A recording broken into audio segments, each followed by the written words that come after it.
Hello, j'espère que vous allez bien. Je vous retrouve aujourd'hui avec une invitée de marque, l'exceptionnelle, la plus géniale, Bleuhen. Donc Bleuhen Guillou, qui est l'autrice du livre Le Tribut des Dieux, qui est paru chez Hachette Roman. Et son tome 2 sort bientôt, puisqu'il doit sortir en novembre. Le 16 novembre. Donc, Bleuhen, est-ce que tu peux te présenter un petit peu en quelques mots et nous parler un petit peu du Tribut des Dieux? Ouais, donc je m'appelle Bleuhen, j'ai 29 ans, j'habite en Bretagne, dans une maison perdue à la campagne, et je suis éditrice indépendante spécialisée en imaginaire depuis déjà 4 ans. Et du coup, j'ai publié mon premier roman chez Hachette Roman en mai dernier, donc Le Tribut des Dieux. Donc le tome 1 s'appelle Octavia. Ça parle d'une jeune femme qui a perdu toute sa famille dans l'incendie de leur maison et qui fait sa rentrée à l'académie de magie. Et elle choisit la magie du sang. Et elle passe un pacte avec le dieu Maya Buluk-Shabdan, qui est le dieu de la guerre, des sacrifices humains et des morts violentes. Rien que ça. Ça donne le ton. Donc voilà, donc elle passe un pacte avec lui et ça va entraîner bien sûr tout un tas de conséquences assez sombres et cruelles parce que les dieux ne veulent pas forcément le bien des hommes. Ils sont pas forcément très gentils. Non, pas toujours. Ok. Alors, avant de revenir sur le Tribut des Dieux, j'ai une question par rapport à ton métier d'éditrice.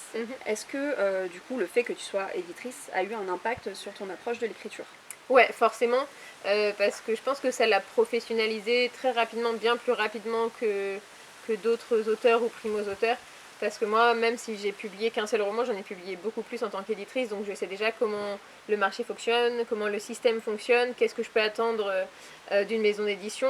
Donc ça m'a aidé aussi à sélectionner les maisons d'édition avec lesquelles je voulais travailler. Donc ouais, après, pour l'écriture en elle-même, ça change pas grand-chose parce que je dois faire le même travail que tout le monde, je dois travailler l'écriture. Mais je pense que ça m'a appris très vite aussi à accepter les critiques, à me remettre en question, à ne jamais rester sur mes acquis. Parce qu'en tant qu'éditrice, moi, je sais que mon rôle, c'est de toujours pousser mes auteurs à aller bien plus loin, à repousser leurs limites et leurs possibilités. Donc c'est ce que j'attends aussi en tant qu'autrice. Donc j'ai vraiment pas de mal à me remettre en question et à améliorer ce que je fais.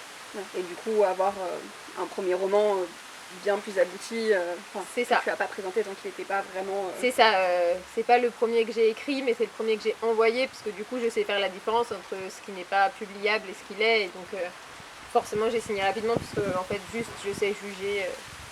Ok. Donc du coup, je vais revenir sur ta manière d'écrire. Est-ce que tu es architecte ou jardinière? Alors, ça ne va surprendre pas Personne. ceux qui me suivent ou ceux qui me connaissent. Je suis architecte, mais vraiment à un point assez... Architecte de l'enfer. C'est ça, à un point assez fort, parce que du coup, en général, je jette juste des idées sur Scapple, qui est vraiment un logiciel de mind mapping vraiment génial. Donc je jette mes idées, petit à petit je les construis, et je finis par un tableau Excel de scène à scène, donc je sais exactement ce qui se passe quand. Après, je suis architecte sur la structure d'intrigue, normalement mes structures sont assez solides, mais pour tout ce qui est univers et personnages, je me laisse pas mal de latitude. D'accord, donc il y a quand même des surprises pendant que tu écris. C'est ça, je laisse les personnages me guider. Ils se construisent au fur et à mesure de l'écriture, donc je décide pas forcément en amont des relations par exemple qui vont se construire. Ou parfois je décide de trucs qui se passent pas du tout comme j'avais décidé, parce que finalement je me suis rendu compte que les personnages évoluaient d'une manière différente que ce que j'avais prévu. D'accord, est-ce que du coup il y a eu ce genre de surprise avec Octavia ou avec le Alors Tribut des Dieux? avec Octavia non. Avec Taïra, alors avec Octavia oui, parce qu'il devait y avoir une romance, notamment entre elle et un autre personnage. Oui. Et en fait, finalement, ça n'avait aucun sens parce que Octavia n'a pas du tout l'espace mental disponible pour tomber amoureuse. D'accord, oui. Elle y pense pas du tout. C'est pas quelque chose qui lui traverse l'esprit, quoi, vraiment. Donc, effectivement, elle se dit qu'un personnage, oh, il est canon, oh, j'aurais pu avoir un crush, mais là, en l'occurrence, elle peut pas parce qu'elle a autre chose à faire. Et dans le tome 2, c'est le contraire. Une relation amoureuse devait être toxique. Ouais. Et finalement, c'est révélé une vraie romance. Ok. Donc ça a été un peu le chemin inverse, c'est ça, où le personnage est toxique pour les autres, mais pas pour Taïra en l'occurrence. Donc dans ce sens-là, ouais, les personnages peuvent me surprendre. Ok. Du coup, je vais revenir sur le côté sombre et le fait qu'Octavia n'a pas l'espace mental pour autre chose. Elle peut être vue elle peut être perçue assez dure par moments. voire Ouais. beaucoup. Est-ce que c'est un aspect du deuil que tu as choisi d'exploiter de cette manière-là? Et pourquoi du coup, pourquoi ce point de vue-là en fait? Ouais, alors c'est clair que du coup, Octavia c'est une anti-héroïne. Faut vraiment pas s'attendre à une héroïne qui veut sauver le monde, qui. Vraiment pas. Elle veut ressusciter sa famille, elle s'en fiche de tout le reste, donc elle est égoïste, manipulatrice, elle ment, elle trahit, elle blesse, elle tue, elle a pas de remords, et donc non, il n'y a pas de. Elle ne va pas changer, il n'y a pas de. Tout d'un coup, l'amour la transforme et elle s'aperçoit que ce qu'elle fait est mal. Elle sait que ce qu'elle fait est mal, mais elle est prête à le faire quand même. C'est vraiment tout l'intérêt. Elle le sait depuis le début. Et c'est ça, mais peu importe. Elle s'y tient, quoi. C'est ça, parce que la question c'est vraiment qu'est-ce qu'on est prêt à faire quand un de nos proches meurt. Donc elle est prête à tout pour les ressusciter. À tout, ça veut bien dire ce que ça veut dire, quoi. Puis ça, elle en a conscience dès le début. C'est ça, elle sait très bien qu'elle est hors limite, mais peu importe. Et donc ouais, j'ai choisi évidemment ce point de vue, j'ai choisi de construire une anti-héroïne antipathique. Après, le but, c'est peut-être qu'on se mette un peu à sa place et qu'on se demande surtout ce que soi on ferait à sa place. Oui. Est-ce que vraiment, si la magie existait, on serait prêt à dire oh bah non, toute ma famille est morte dans un incendie, bah je reprends ma vie, je vais à l'académie de magie, j'apprends la magie et puis basta.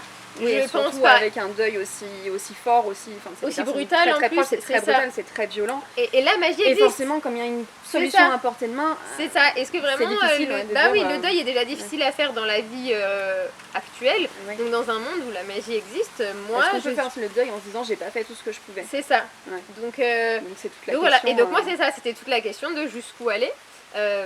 Et donc bien sûr le but c'était pas de dire oh bah elle peut aller nulle part, c'était de vraiment pousser le plus loin possible. Donc elle souffre, elle fait souffrir, et c'est vraiment l'idée de voir ça, et donc de voir aussi le deuil par l'angle de la colère, parce que souvent c'est traité soit par la tristesse, donc les personnages sont tristes un épisode 10 minutes dans le film et ils passent à autre chose, parce que le deuil est juste un élément déclencheur ou une péripétie, mais n'est pas quelque chose en soi. Et ça vraiment ça m'agaçait, et je trouvais vraiment pas ça crédible du tout. Toutes les séries où personne qui a vécu un deuil, c'est que ça se balaye pas sous la table aussi facilement. Toutes les séries où les gens ils vont parler dans le cimetière, et moi j'étais là mais ça résout pas tout en fait. Non, et puis vraiment essayez de le faire, allez dans un cimetière, essayez de parler à voix haute, vous allez voir que c'est très bizarre et que personne ne fait jamais ça. Donc voilà, il y avait plein de trucs comme ça, c'est soit traité sous l'angle de la tristesse, soit de la vengeance. Et c'est marrant parce qu'il y a beaucoup de gens qui ont qualifié les actes d'Octavia comme une vengeance, mais c'est pas du tout une vengeance. Elle veut ressusciter sa famille. Elle se fiche de ce qui s'est passé. Elle veut vraiment ressusciter ça. C'est ça, c'est de les récupérer. C'est pas de se venger parce qu'en plus elle se préoccupe pas tellement de ce qui a provoqué l'incendie en fait. Oui. Donc c'est pas du tout une vengeance. Et donc voilà, c'était soit traité sous l'angle de la tristesse, soit de la vengeance. Et moi je voulais juste de la colère brute et le désir brut de les ramener. Ouais, donc tu t'es concentrée sur cette phase-là du deuil, quoi. C'est ça. Ok. Ça change. Pour le coup, c'est ça. Pour le coup, je sais que ça change qu'on peut être déçu ou au contraire ravi, parce que ça casse totalement les codes du young adulte qu'on s'attend à retrouver dans ce genre de roman, quoi. C'est une académie de magie, mais en fait c'est qu'une base de départ, et ça va ensuite parler de secte. Il y a des personnages féminins et masculins, mais non, il n'y a pas de romance. C'est très sombre, et ça va effectivement très loin, bien plus loin que la morale, entre guillemets, le permet. C'est ça. Donc le but c'était vraiment de repousser les limites, de briser un peu les codes. D'ailleurs, en parlant de l'académie de magie et du milieu dans lequel ça se passe, il n'y a pas tellement de descriptions dans le roman. Tout est laissé libre à l'imagination. Est-ce que c'était un choix que tu as fait? Alors oui et non, c'est un choix. J'ai conscience qu'il y a très peu de descriptions. Moi en tant que lectrice, je déteste les descriptions. Quand il y a des trop longues descriptions, je les saute. Surtout les descriptions basiques de lieux, de personnages. À la limite, les descriptions d'ambiance, ça m'intéresse bien plus. Mais juste me décrire comment est construite une maison ou à quoi ressemble un personnage, moi, ça me parle pas. Et ça me parle pas aussi parce que je suis aphantasique. C'est-à-dire que j'ai aucune image dans la tête. Donc quand vous lisez, par exemple, vous pouvez avoir des images dans la tête comme un film. Moi, j'ai rien du tout. J'ai le décor cerveau est noir, j'ai juste des mots dans la tête. Construit au fur et à mesure qu'on le lit. Moi, pas du tout. Donc ça ne me parle pas du tout. Du coup, même moi, si je m'écoutais, il y aurait vraiment zéro description. Parce que moi, je m'en fiche. Le personnage, il peut avoir toutes les couleurs de cheveux. Et d'ailleurs, les personnages changent de couleur de cheveux, de yeux, enfin, pas de prénom, mais vraiment, les descriptions physiques peuvent changer. Parce que vraiment, moi, c'est pas quelque chose qui me touche du tout. J'ai pas de visuel dans la tête. Mais bon, je sais qu'il faut en mettre. Donc, j'essaie de me baser sur des lieux qui existent. J'essaie de faire des plans, de faire par rapport à des photos. coup, je m'appuie sur des pays que j'ai visités pour essayer d'en retranscrire un peu l'ambiance. Mais c'est vrai que pour moi, c'est pas du tout naturel de faire des descriptions. Et c'est vraiment difficile, donc j'en mets peu. Après, je pense aussi que c'est pas vraiment obligatoire de mettre plein de descriptions, de décrire précisément les lieux ou les personnages. Moi, je préfère ça, je préfère que le lecteur s'imagine. Je te rejoins s'imagine là-dessus. ce qu'il souhaite. Je te rejoins là-dessus parce que pourtant moi j'imagine beaucoup quand je lis, Mm. mais ça m'arrive très très souvent que l'auteur décrive telle personne comme blond. Et tu le vois pas Et blond. moi, genre, bon, au moment où je lis que c'est blond, ça se met blond, et puis 3 secondes plus tard, il est pas blond. Il Ouais. est juste comme moi je l'imagine, mais enfin ça correspond pas forcément. Bah, Et c'est vrai que des fois ça me casse de revoir, ah oui c'est vrai, il est censé être blond. Et du coup, voilà. Du coup, c'est vrai que la description très détaillée est pas forcément. Alors à Bah, part c'est ça. si ça a un impact important. c'est ça, bien sur sûr. l'histoire, Mais en c'est vrai que général, sinon, c'est pas, moi, je trouve pas ça très important. Par contre, voilà, je trouve que les descriptions d'ambiance ou de développer aussi les odeurs, les bruits, parce que souvent on se focalise sur la vue Oui. et c'est très restrictif parce qu'on a beaucoup d'autres sens.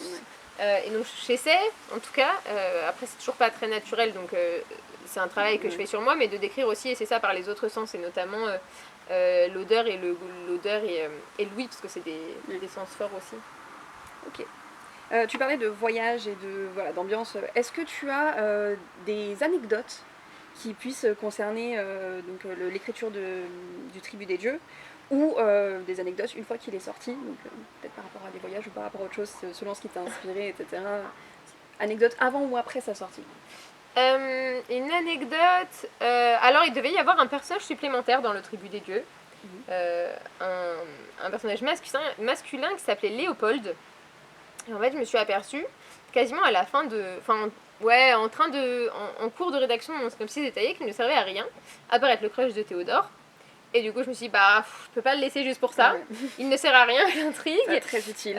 Et du coup, je l'ai supprimé. Donc voilà, il y a un personnage qui a disparu avant même d'exister. Pauvre Léopold. Et désolé Théodore, tu n'as pas eu de crush du coup. Pas qu'on sache en tout cas. Voilà. Et voilà, après, j'ai pas tellement d'anecdotes. Après, voilà, je peux dire que j'ai commencé l'écriture du tome 2 du Tribut des Dieux en Turquie, en voyage avec toi. Ensemble. C'est ça. Parce que du coup, je suis partie en Turquie juste après avoir signé mon contrat. Et donc l'histoire de Taïra est née en Turquie, ouais. Bah, d'ailleurs, je rebondis sur Taïra. À la base, Octavia était censé être un tome unique. Et du coup, comment est venu ce tome 2? Comment il s'est construit? Comment il est né, quoi? Ouais, alors moi, je l'avais En dehors du fait qu'il est né en Turquie. Je l'avais présenté à Hachette Roman comme one shot. Ouais. Et en fait, eux, ça les intéressait de développer ce monde, cet univers qui était très vaste sur un autre tome. Et il se trouve que j'avais une vague idée en tête et je leur ai dit pourquoi pas, mais pas une suite directe. L'histoire d'Octavia est terminée dans le tome 1. Par contre, ça pourrait être intéressant de voir les conséquences de la fin du tome 1, 15 ans après, voir ce qui se passe concrètement. Okay. Donc voilà, ils me l'ont demandé, sinon je l'aurais pas fait. Mais après, j'ai trouvé, tout de suite ça m'a parlé et je me suis dit qu'il y avait quelque chose à faire parce qu'effectivement l'univers est vraiment vaste. Donc il y a beaucoup de choses à faire à plusieurs époques différentes et donc c'est assez cool. Et potentiellement un tome 3? Alors a priori non. Ok. Ça peut changer suivant les ventes, suivant la réception du roman, mais a priori non. Ok, mais il y aurait potentiellement. Il y aurait potentiellement, j'avais, c'est ça, il y a des idées de potentiellement après, avant. Octavia était centrée sur le sujet du deuil. Est-ce que c'est un sujet qu'on retrouve dans le tome 2 ou est-ce qu'on part sur un sujet complètement différent cette fois-ci? Alors il est un peu traité parce que Taïra a aussi perdu des proches, mais pas du tout de la même manière. Elle au début du livre elle est en mode vengeance. Okay. Parce que du coup l'histoire de Taïra, donc on est 15 ans après la fin du tome 1, Taïra veut devenir une déesse, passe le tournoi pour devenir Sekhmet, donc une déesse égyptienne. Et en fait, elle voulait être une déesse pour anéantir les dieux, pour mettre fin au règne des dieux et qu'il n'en existe plus. Donc il y a une partie vengeance qui la pousse à cet acte et une partie où en fait les dieux ont amené la Troisième Guerre mondiale. Donc là, la Terre est vraiment aux portes de la Troisième Guerre mondiale, les combats se multiplient, le changement climatique est de plus en plus violent et les dieux ne font rien, ils s'amusent à l'Olympe, l'équivalent de l'Olympe. Oui, donc pas étonnant que les humains ne les aiment pas. C'est ça, et ils parient même sur les issues des guerres, sur la date d'entrée en guerre, enfin voilà. Sympa. Donc voilà, donc elle veut combattre ça, mais du coup, même si on retrouve un tout petit peu le deuil, le thème central c'est vraiment le pouvoir. D'accord. Puisque Taïra à la base devient déesse pour anéantir le pouvoir, mais elle va se retrouver dotée des mêmes pouvoirs que les autres dieux. Donc la question c'est, est-ce qu'on peut résister au pouvoir ? C'est ça, est-ce qu'on peut résister au pouvoir une fois qu'on l'a ? C'est quelque chose de très difficile. Donc bien sûr, pour répondre à la question, il faudra lire le roman, je vais pas spoiler la fin. Mais donc voilà, la question c'est vraiment autour du pouvoir, est-ce qu'on peut y résister ? Est-ce que le pouvoir corrompt forcément ? Est-ce qu'on peut rester idéaliste et pur en ayant autant de pouvoir ? Voilà, ça change totalement, ouais, c'est des questions... Et toujours en ayant cet univers un peu sombre. Oui, comme l'univers reste sombre, l'héroïne beaucoup moins. Taïra est une héroïne un peu plus classique. Elle a des côtés sombres, mais elle a des valeurs, des principes. Donc elle a quand même voilà, cette notion plus de bien et de mal qui manquait à Octavia. Ok. Alors là, du coup, je vais revenir sur des questions plus personnelles sur toi. Est-ce que tu pourrais nous dire, est-ce qu'il y a des auteurs ou des autrices qui t'inspirent, qui t'admirent, qui ont une influence sur ton écriture ou qui t'ont donné envie d'écrire ? Si tu devais en choisir un ou une, avec qui tu pourrais avoir un repas, un moment avec, quelqu'un qui soit mort ou qui soit vivant, qui est-ce que ce serait ? Alors, je vais en citer quelques-uns.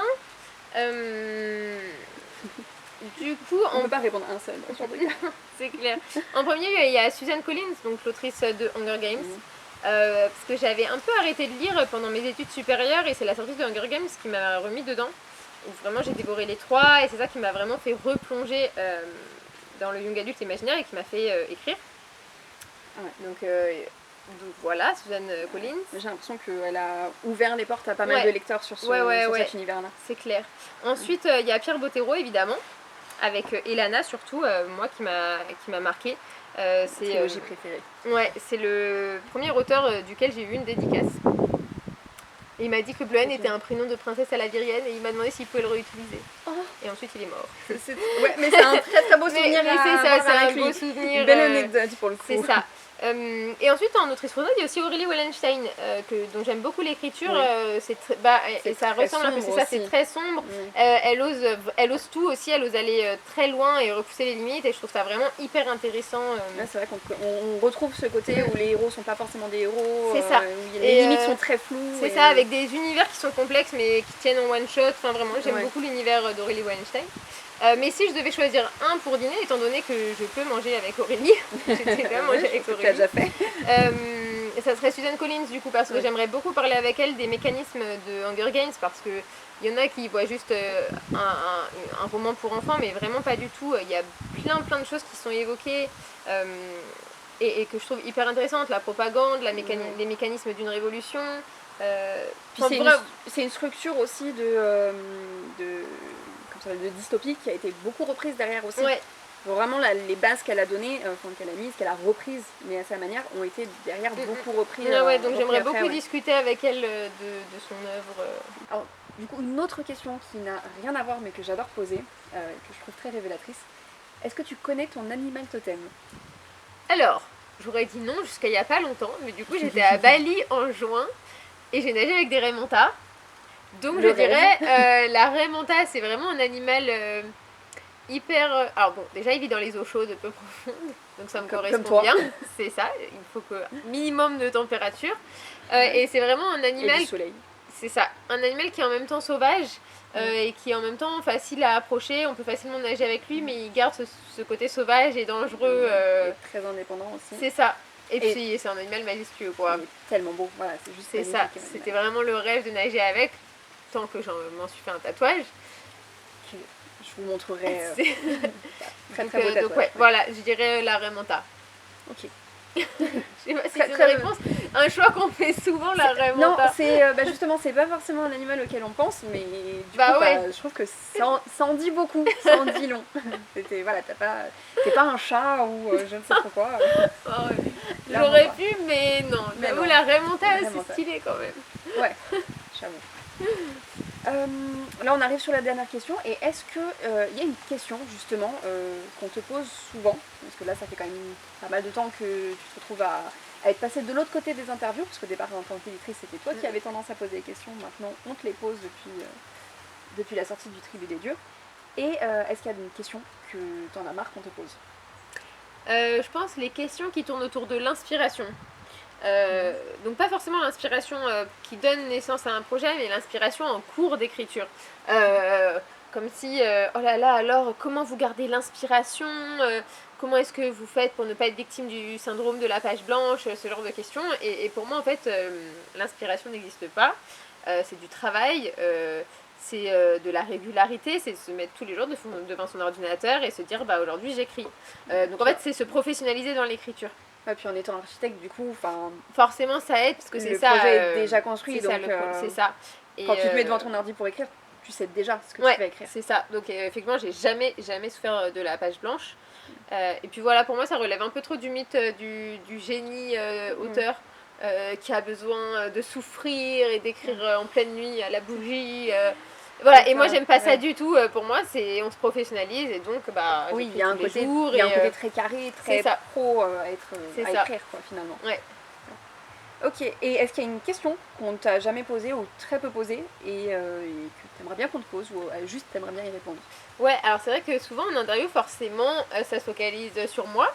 Oui. Et c'est pareil, j'aimerais bien qu'on me parle, qu'on me demande plus qui m'accompagne en fait dans le processus d'écriture ou de publication. Ouais. Parce que on tend à croire que écrire est un acte solitaire. En plus, c'est ça, qu'écrire est un acte solitaire, mais pas du tout. Je ne connais pas un seul auteur qui écrit tout seul dans son coin et qui se débrouille tout seul dans son coin. Et c'est vrai qu'on me pose pas souvent la question de avec qui m'aide dans mon projet. Donc, parce que j'ai des amis avec lesquels je brainstorm, je discute de mon projet, des amis bêta lecteurs qui relisent, qui me disent ce qui va pas. Et ensuite, j'ai une super équipe éditoriale qui me pousse encore plus loin, avec lesquels je discute com, marketing, couverture et tout ça. Et c'est hyper intéressant. Et pour moi, c'est vraiment pas un processus solitaire. Et on me pose jamais de questions sur les gens qui accompagnent. Sur ton équipe de choc à chaque roman. Quoi. Et c'est dommage parce que c'est aussi intéressant de montrer que non, l'écriture c'est pas forcément solitaire et qu'on peut faire des super rencontres. Oui, c'est vrai qu'en général on voit un livre, un auteur et on voit pas. On l'imagine tout seul devant son ordi. Donc on me pose beaucoup de questions sur moi et très peu forcément sur les autres. Mais, voilà. Ok. Donc, question, la prochaine fois, si tu veux, tu me diras beaucoup plus sur toutes ces personnes-là. Mais en attendant, je vais aller sur une dernière question qui, alors théoriquement, devrait être courte, mais c'est faux. Est-ce que du coup, tu aurais des recommandations livresques? Enfin, une. Normalement, c'est une, mais personne ne répond juste une. J'ai envie de parler de mon coup de cœur que j'ai eu cet été pour Nous les menteurs de E ou I. Lockhart. Que je ne connaissais pas avant et qui m'a vraiment beaucoup touchée, qui m'a même tiré quelques larmes. Bel exploit. Ouais, et c'est vraiment un roman dont il faut rien connaître avant. Moi je l'ai lu sans rien savoir et c'est vraiment comme ça, je pense qu'il faut l'appréhender et se laisser porter. Et c'est vraiment fort et poignant avec une belle écriture. Donc voilà, et j'ai très très rarement des coups de cœur. Là en 2022 j'en ai eu que 2 pour l'instant, donc celui-là et La Machine de Katia Lanero Zamora. Si je ne me trompe pas, désolée Katia si je me trompe. Donc voilà, c'est les 2 coups de cœur que j'ai eu cette année. Après, dans des très bonnes lectures que j'ai fait cet été, parce qu'en général je lis beaucoup l'été, j'écris peu, mais je lis beaucoup. Il y a eu Éducation meurtrière de Naomi Novik, qui est objectivement moyen, avec des gros défauts, et subjectivement que j'ai adoré. C'est très rare, parce qu'en général, quand je vois les défauts, ça m'empêche d'apprécier, et là, pas du tout. J'ai beaucoup conscience des défauts, mais j'ai quand même adoré. Ou pour ma dernière lecture, le tome 1 de Blackwater, je vais pas être hyper originale, ça a été un peu la saga de l'été. La saga de l'été, tout le monde le lit. Moi, je m'y mets un peu tard, mais ça vaut le coup en fait, vraiment. Donc je vais continuer. Là, j'ai vu le tome 1, mais je vais continuer ça. Moi, tu m'as convaincue de me lancer. Voilà. Je suis pas trop souvent quand il y a trop de hype autour d'un bouquin en général. Pareil. J'attends que ce soit complètement passé pour voir, mais là pareil, bon. mais là c'est vraiment entre toi et 2 autres personnes qui m'en ont parlé, c'est bon, je suis convaincue. Mais en tout cas pour le mot de la fin, c'est vraiment important de lire si on veut écrire. Faut vraiment lire. Ouais, on peut pas être auteur si on n'est pas lecteur. Non. Je suis d'accord. J'ai entendu le contraire très récemment et dans ce cas-là, n'écrivez pas, faites autre chose. Si on choisit le média d'écriture, ça doit être parce qu'on aime lire, en fait, déjà. Sinon, oui. Donc voilà, merci pour le temps que tu as d'avoir répondu à les questions. Et foncez acheter Le Tribut des Dieux si vous ne l'avez pas encore lu. Et donc le tome 2 Taïra sort le 16 novembre. Voilà. Sur ce, on vous souhaite à tous une très bonne lecture et on vous dit à très bientôt. Ciao.